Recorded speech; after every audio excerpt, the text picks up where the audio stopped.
welcome to Carry On with Criselda. Today is a very special episode. Want to know why? It's my first interview! But before I interview my guests, I'd like to mention it was my first recording using Riverside, which is a completely web-based audio and video recording platform, no software required. And I have to share that it's been great so far. It records locally, so you don't have to worry about poor internet connection. It allows you to separate your audio and video tracks for each participant, making it easier to edit in post-production. You have the choice to record audio only or audio and video. You can edit with their editor if you like, and you can create clips for social media. It allows you to record with your browser, tablet, or smartphone. So if you are a podcaster or need a platform for video interviews or webinars, I think it's definitely worth looking into Riverside. I'll have a link for you in the show notes. Clicking on my link will support my podcasting endeavor at no extra cost to you. So, I had the pleasure of speaking with Chris Felton. Chris is an Amazon best-selling author, a seven-figure entrepreneur, and the founder and principal of his own financial services firm, which he started in 1999. He has helped tens of thousands of people internationally to overcome their resistance to change and to create more success, peace, and impact in their lives. Chris speaks from his own experience of being on the edge of financial ruin, business failure, and divorce. He shares his secrets that allowed him to avert the potential disaster and transform all areas of his life. I had a nice talk with Chris about his book, Think and Grow You, available now. Prior to the interview, I was able to read a sample of his book, and what I read was truly inspiring. It left me feeling a renewed sense of hope and optimism for getting to that goal, getting to that outcome, seeing the work that I put forth to pay off. Before making it as a seven-figure entrepreneur, Chris was a CPA who couldn't get his life together, failing in all areas of his life, from his work to his children, who were with his ex-wife, to his current wife, to his finances. After realizing he was the common denominator in all his failings, he decided to make some changes. It started with a decision. It took work, and lots of it, to change his thinking, to unlearn the old ways of doing things, and to take action. But most importantly, he was diligent about it, and that's what makes the difference. So let's hear what he had to say. So we could start off, Chris, by letting us know why did you name the title of the book the way you did? And tell us about the book. What is it about? Why did you write it? Yeah, I wrote it. Thanks for having me. It's awesome. Yes, thank you. First guest. Yay. Awesome. Yay, I know. That's cool. Good for you. Good for you for stepping into this Thank and you. delivering value. That's awesome. I appreciate it. Thank you. No, I wrote the book, Zelda, because, I haven't been an entrepreneur for over 24 years now. I know what it's like to be stuck. I know what it's like to live in fear, doubt, worry. I know what it feels like when you're doing everything possible and nothing changes. I don't know if you've ever been there before, right? But you feel like I you're like, I'm have. doing everything, nothing changes, and I'm dating myself. But the famous Bill Murray from Groundhog Day, right? That's kind of what it feels like. And having coached thousands of people, it's heartbreaking to me to watch people get so stuck that they feel that quitting and giving up on their dreams is really the only option. And basically I wrote the book because I was so close to doing that very thing. I was so close to quitting, but I didn't. I realized that I had to change and I had to do the work to change. And so that's what I did. I went all in on my personal growth and development. I invested 6 figures plus in coaching and personal development. And I spent thousands and thousands of hours understanding my thinking and how all that works. And so, I wrote the book because somebody can invest a micro fraction of the cost and hopefully less time. And my goal is to make an impact, and hopefully they get better results than me, and they do it, in a shorter period of time. And that's why I wrote it. So where did it all begin for you? So at what point, how long had it been going on where you were in dire straits, or where you had, trouble in your life, and why? Yeah, I mean, I think the wake up call is, I'm 51. It was really started happening when I was around 36, and Mm-hmm. one of my favorite quotes is "Optimism and delusion sleep in the same bed together." Right, and That's a so good I one. Yeah. was uh, I was delusional, and I left corporate America behind in 2000 and launched my business, and didn't have a very good first marriage, and for lots of reasons I talk about in the book. What Mm-hmm. I did to really create all that, and then had little kids who are now 21 and 18, but they were little, and Mm-hmm. went through a painful divorce, a very expensive divorce, and then my wife, my second and last wife, Marlo, um, she walks into a situation that she didn't know existed, where I looked successful, I was Mm-hmm. doing decent in my business, but financially, I was broke. I was Mm-hmm. $250,000 in credit card debt. I made Oh. stupid financial decisions that Mm-hmm. really put us in a bind, but I kind of kept that from her. Mm-hmm. And so through just different things I talk about in the book, I gave control of the money over to her based on some intuition, right? Because our ego likes to talk us out of good ideas. And but the best financial decision I ever made was I quit running the money and I gave it to my wife. And so anyway, so she is like, "What is wrong with you?" Because Griselda, I'm a CPA, I'm a financial advisor, and I was totally broke Mm. and not Wow. dumb. So Yeah. so basically, the turning point was, I had to pay my ex-wife $5,200 a month at the beginning Mm. of every month, and I didn't have it, and I Mm. was borrowing money, not from people, but like debts and lines of credit and all that. And so I basically had ran out of Right. money, and I Mm. came home and I went to my wife and said, "Hey, help," because she Mm. was good with money and she had Okay. her own savings account outside of our marriage. And so, Griselda, I don't know if this has ever happened in the history of mankind, but I had to ask my wife for the money to pay my ex-wife, right? Oh wow. Yeah. So How did that that didn't go? go very well, right? My wife's like 5'1". Everyone in my office is scared of her. Volcanic Marlowe's an ugly sight, and all this resentment towards me that she had basically pushed down for years now, she exploded Mm. and Wow. started counting on her fingers. We call it the purse throwing incident because she threw her purse. That's a pissed off woman, right? Like she picked up her purse and threw it at me and Wow. cussing me out. And then I'm like, in my defense, a little bit, I'm like, well, if I'm such a what, why are we still Mm. married? And Um, so, total silence. She mm. goes upstairs, and it was, should I stay or should I go? That's what she figured out the whole night. Should I stay or should Mm. I go? And for me, Griselda, it was a total God moment. It was like, OMG. And I could just see literally Mm.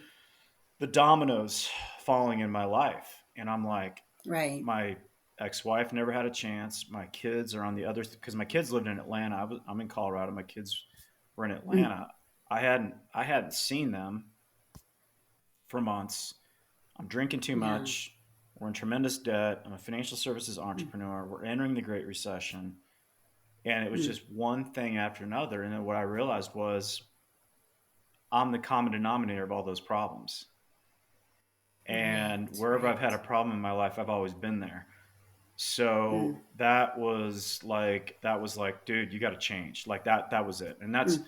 that's kind of the gist of my Mm. book is you got to humble Mm. down. Mm-hmm. You got to be willing to change. You must do the work, and you got to know that the work is worth it. And then I'll wrap up the story here. So Marla and I Mm. came together the next day, and she said, "I'm staying.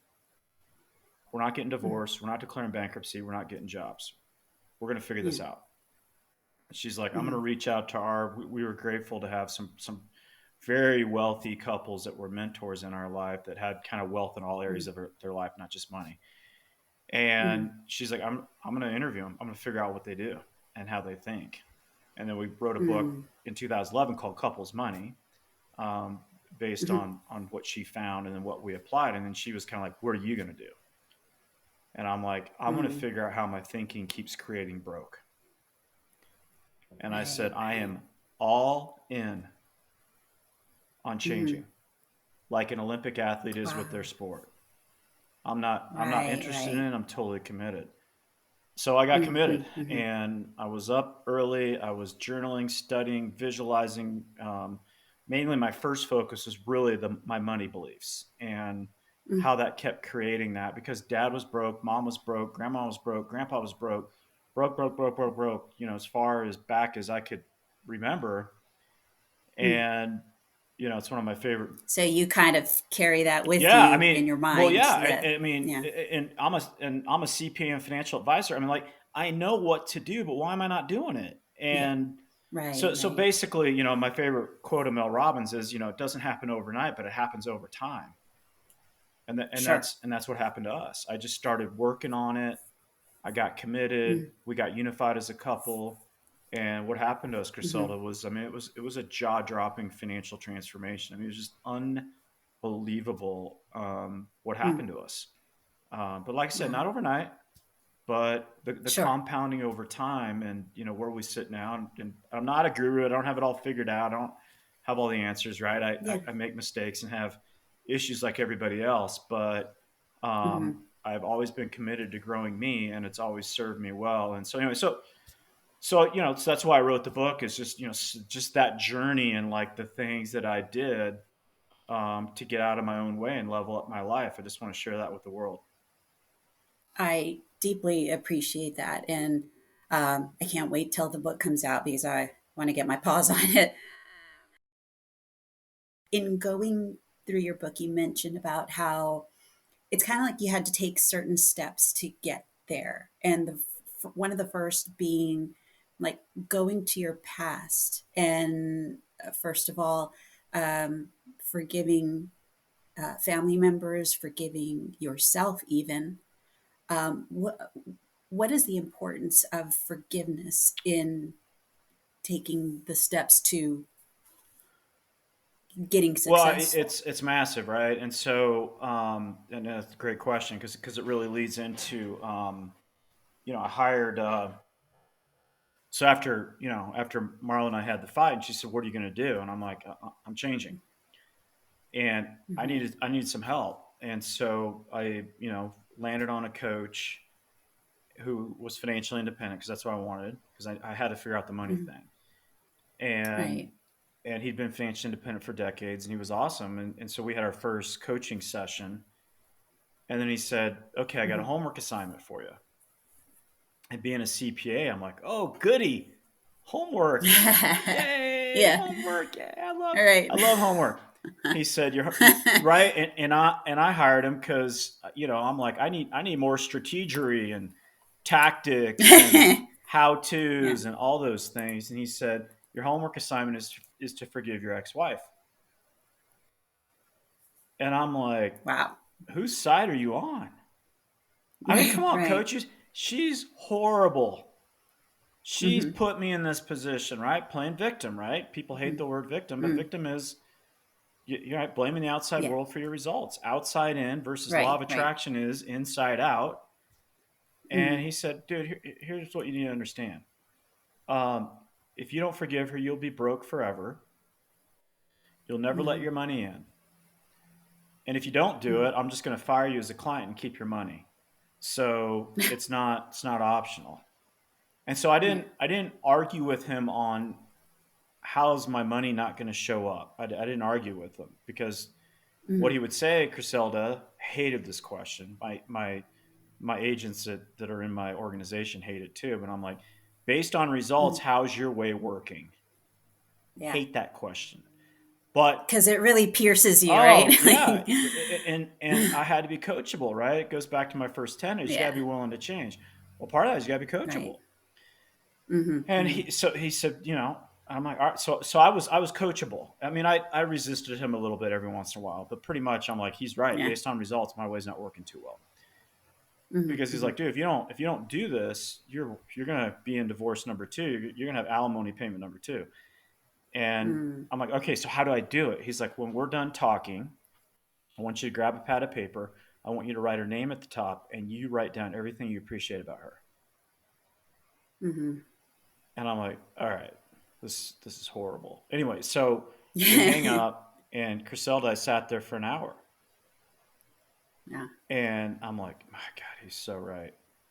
Because one of the things I talk about is it's not time management, it's energy management. And we have energy leaks of resentment, of judgment, of, all that stuff, lack of forgiveness, all that, beating ourselves up, massive energy leaks. And if you want your dreams to come true, you got to have energy. The law of attraction works when you have energy, right? Right. And the right kind. Yeah, the right of kind, energy. right kind of energy, right? Yeah. I have better energy now at 51 than I did at 41, even 31, because I released a bunch of this garbage. Anyway, so I'm like at the top of the hour. I mean, it's a blank piece of paper. I've written nothing down about her that I appreciate. And then I said, she's a great mom. She is. She's phenomenal. World class, unbelievable mom. And then I did it the next day. And I'm like, okay, well, maybe she's my greatest teacher, right? I'm kind of a mess. And I believe this. I think my kids need to get away from me for a while. Oh, man. Right? Who knows if we would have stayed together. My kids are phenomenal. I hit the freaking lottery with my kids. They're 21 and 18. They're just unbelievable kids. And that's because of her. Anyway, so I did it the next day, and the next day, and the next day. I did the exercise the next day, the next day, the next day. And then I didn't have to write it down. I would just be on a jog, on a run, running through the list, in the car running through the list. But I just did it. I kept running through the list, and the list started getting really big of her positive qualities. And then it turned into, Merry Christmas. Hey,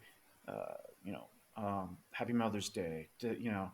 And it's just my perception transformed. And the science of the mind is, those old neural pathways of resentment and hatred and anger, they atrophied, they died off. And they were replaced with neural pathways of love and appreciation. One of the things that I appreciated about the book is I like how you provide a lot of journaling. Now, I felt like that was a definite theme in your book and in your life. I mean, how do you find journaling helpful? Well, I mean, because once again, I mean, I had to really buy into that. My thinking is creating my life. And so if my thoughts are creating my life, at least for me, what makes sense is I need to inventory what that is. So if I'm going to change those thoughts deliberately and do the work, I have to put in front of me, what am I thinking? I was going to mention that, that's one of the things that I noticed a couple of times in the book. You mentioned that you went to a bookstore and spent hours just journaling out stuff. And I imagine that's what you did also when you were writing about your ex-wife and listing out the things. Yeah, I mean, I mean, what has to happen in your body to actually write, not type? All the things that have to fire to write. And one of my mentors says, what flows through you sticks to you, right? And so, right. But for example, in the book, my coach said, okay, you don't have a money problem, you have a money project, and which changed my world. Anywhere where you don't have results, it's a project, not a problem. But I had to write the word money down, and I had to inventory what I was making up about it. Right. And so it was rich people stink. They're crooks. Money's hard to make. Money's hard to keep. I mean, it's just, and I list it in the book, like all my head trash around money. And so what was enlightening to me is I didn't judge myself. When I journal, I don't judge myself because I do buy into that we're a miracle and a mess at the same time. So I'm going to have messy thoughts. And so that's just part of it. So instead of fighting that and trying to fix myself, I just accept it. But what happens is when I list the thoughts out, I'm like, well, that's why I'm broke. So that's a story because we're storytellers. So what was empowering for me is that story is creating broke. I need to Mm-hmm. install and do the work to install a better Mm-hmm. story. Mm-hmm. Affirmations and visualization, imaging, all the work I did and still continue to do. So that's why journaling is so massively important. Is at Yeah. least for me, it's enlightening to write down stuff I'm making up. I've mentioned that in a couple of my episodes about, I'll chat about journaling and how it's a great thing to do. It's nice to hear from someone else why, why that's so It's important. tremendous. And I too, I feel, I've mentioned, type it up if you want to, but yeah, I prefer writing it out. And I couldn't really pinpoint what is it about the writing, writing it out. But I guess it does help you to, it's like you said, sticks to the brain, better. And it really does show us, doesn't it? What's going on in our minds? What are we thinking about and why? And so I just love that. I love how you put a lot of, these actionable things about journaling and questions that, to kind of guide us. So after you wrote down or you did the forgiveness project, not problem, but you did the project of forgiving your ex-wife and also forgiving anything that happened in your past, um, as far as um, how you grew up and the kinds of thoughts that you had about money and about success. So at what point did how long did it take before you started to see things really turn around for you? Things started changing, right? But one of the things I think, like with law of attraction, that the stuff that kind of trips people up is they start working on themselves, they start changing their thoughts, and then they're like, "Well, where is it? Where's Mm, my stuff?" yeah. Mm, And that's a kind of a needy energy that you send out that basically like actually pushes it away from you. mm, So, and I did plenty of that, right? So I didn't have it all figured mm, out, but it was, my coach was like, hey, your life is kind of like a hourglass of black sand, yeah. and you're trying to eat the elephant in one bite and do all these things, Chris. And so you got to understand that, you know, your results are based on decades of habitual thinking. So Right. you're not Right. going to spin and shift in 21 days.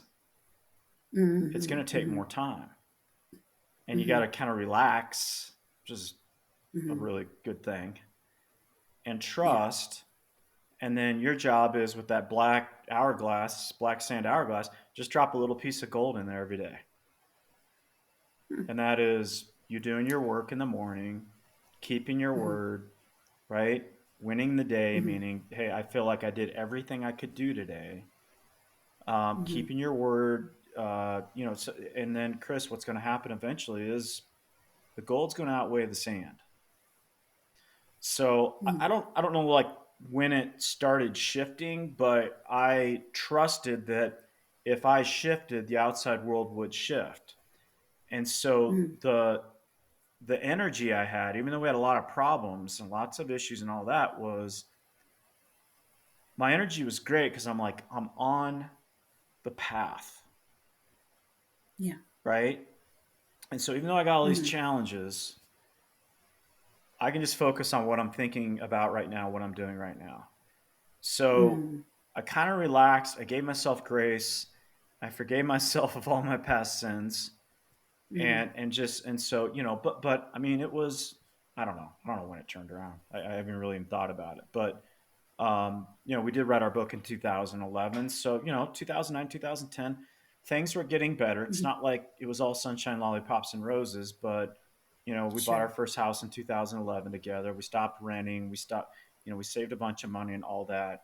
Um, Mm-hmm, but it is a process, and you got to trust the process. And most people don't want to go through it because I think the other thing that, and the theme of the book is, be willing to change, do the work, and the work is going to be worth it, right? And I think that last right. part, Right.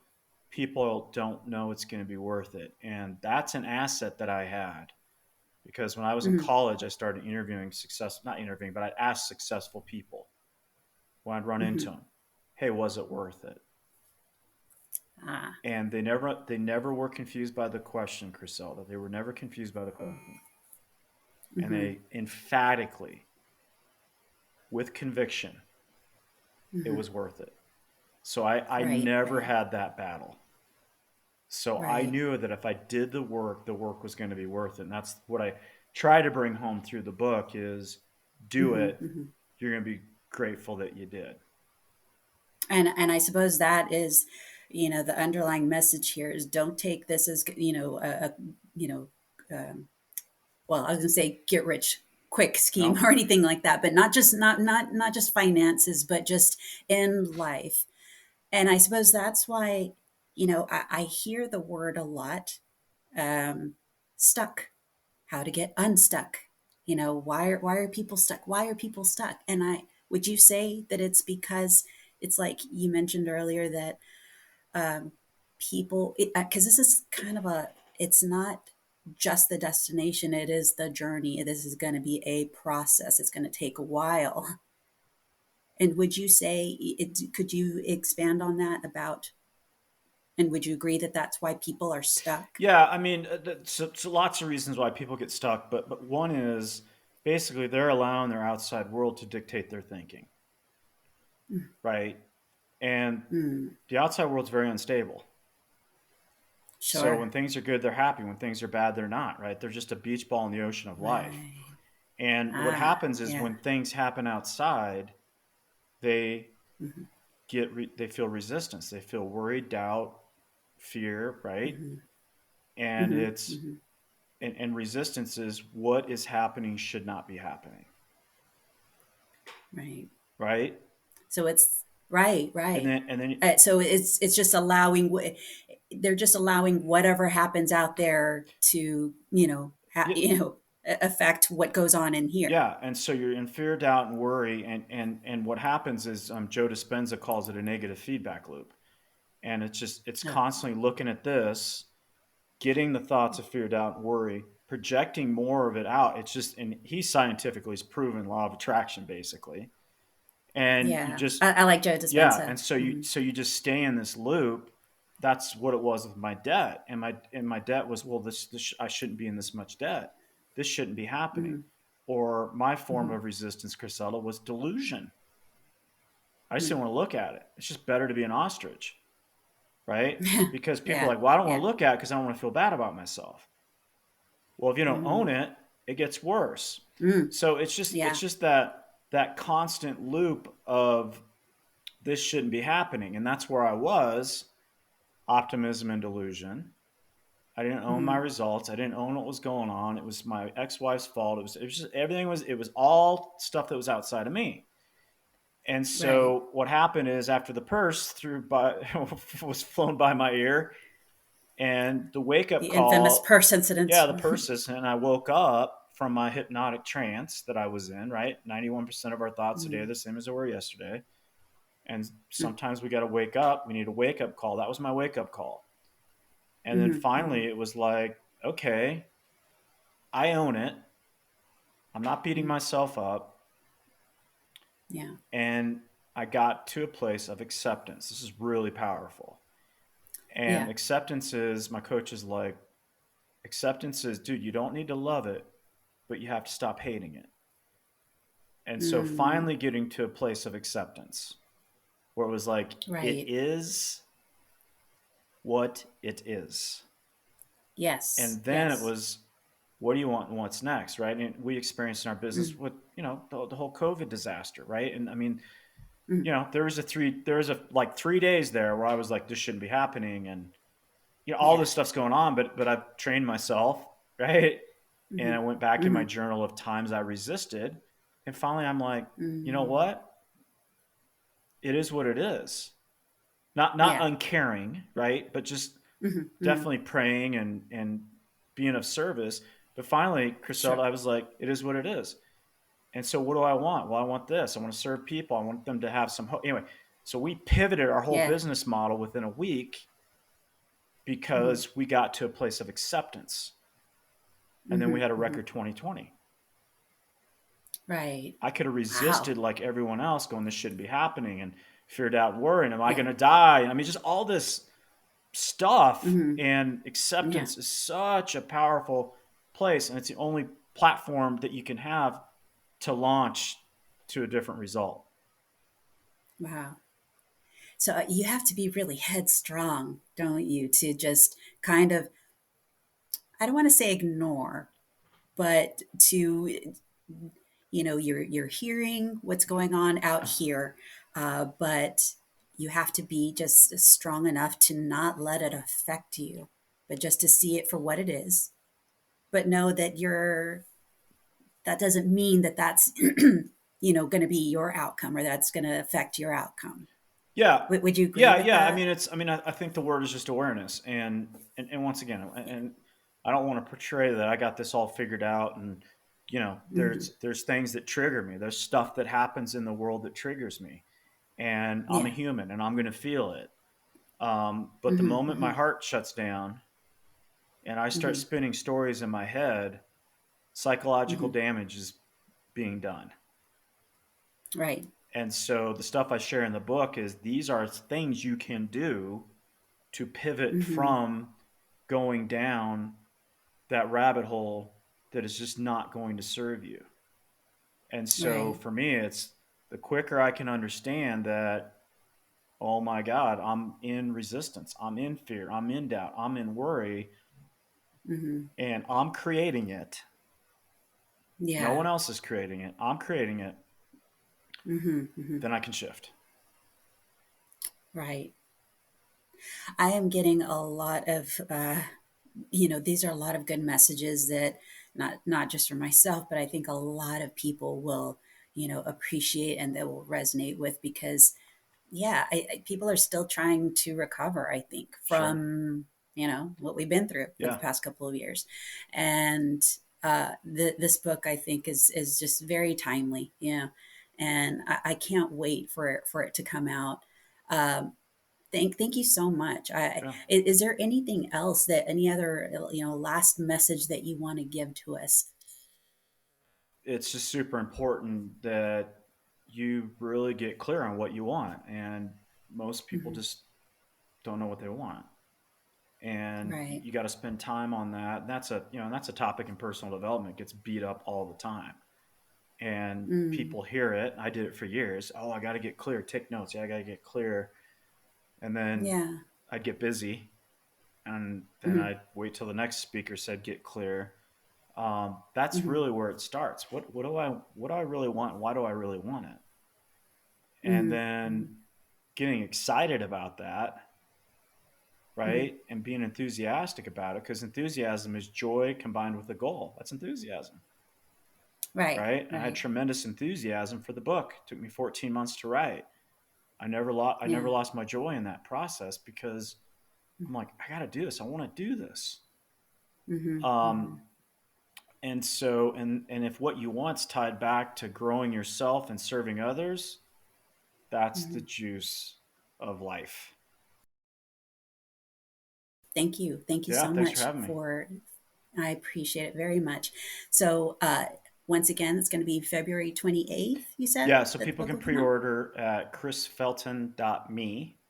That's the Okay. website. They can pre-order. There's some great bonuses if they do that.